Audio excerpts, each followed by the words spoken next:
Thank you very much for the introduction. It's a real pleasure to be here and a privilege to be presenting the result from our study on behalf of my colleague. How does this work? I don't have to go too much through the background and the challenges of retaining women into PMTCT to an audience like this, but it's been increasingly recognized that with a clear and careful attention to the problem, we will not be able to achieve, or we may not be able to achieve an AIDS-free generation as we have been aspiring to.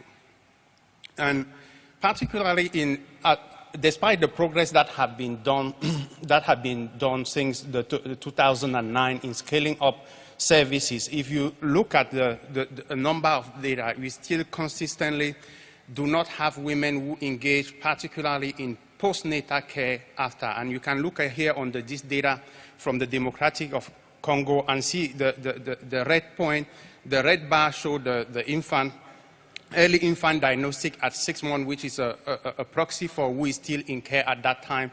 And you can see that despite the increase in number of women who have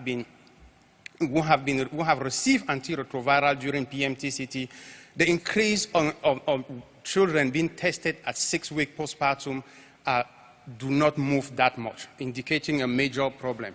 And this one, when we break down in clinic data, you can really see that very clearly. And these are data from our clinic prior to the implementation, before we designed this study to address this. You can see that mainly women come to clinic, still come to clinic very late. About 73% of our women come to clinic after 32 weeks of pregnancy. And that only 50% of those women, by the time they deliver, were on antiretroviral for various reasons, lost to follow-up and so on. And for those who deliver in the clinic, only 52%, half of them, will have their infant be tested at 6 weeks. Thus, the need for innovative strategy to improve the performance of the system in general. So, this is why we designed this study to evaluate whether providing HIV-infected women starting from ANC registration with small and increasing cash incentive on the condition that they attend the service, they attend their visit and receive available service, will increase the retention in care through 6 weeks postpartum. And these are some of the eligibility criteria. To be eligible for the study, the woman have to start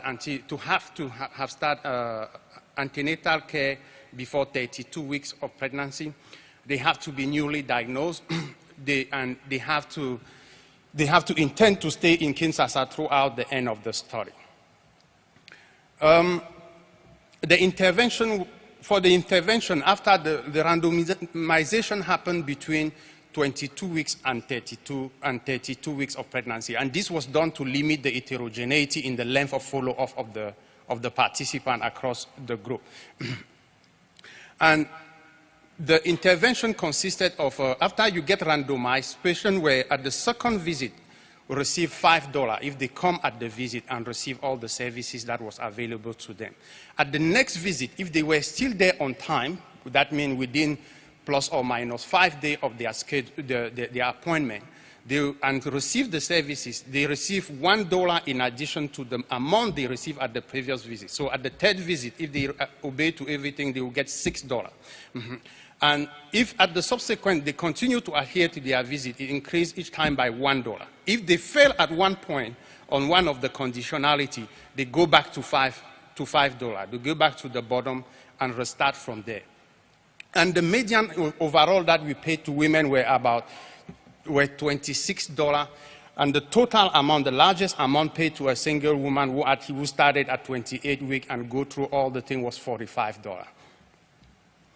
The primary outcome for the evaluation was retention in care, which was defined as known to be receiving HIV care at 6 weeks, and adherence, which was measured by attendance to all the scheduled visits and acceptance of the proposed services.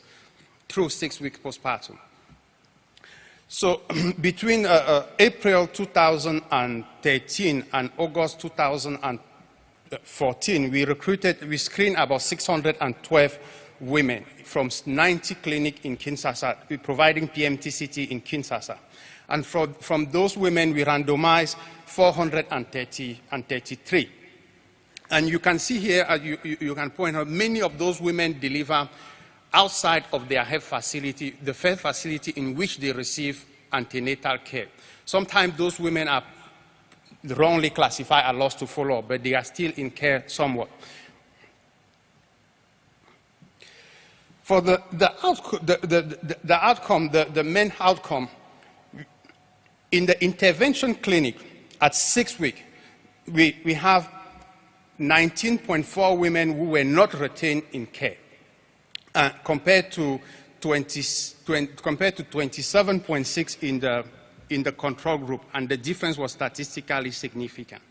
Regarding the adherence, we have 32% of women who were in the intervention group who were non-adherent, or 68% who adhered to all their visits, compared to 52 in the intervention group, in the control group, and the difference was also statistically significant.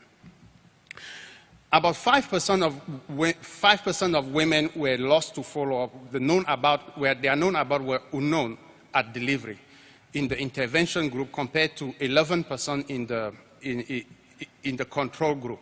And at 6 months, at a 6-week postpartum, this percentage was 10% in the intervention group and 20% in the control group, and the difference was also statistically significant.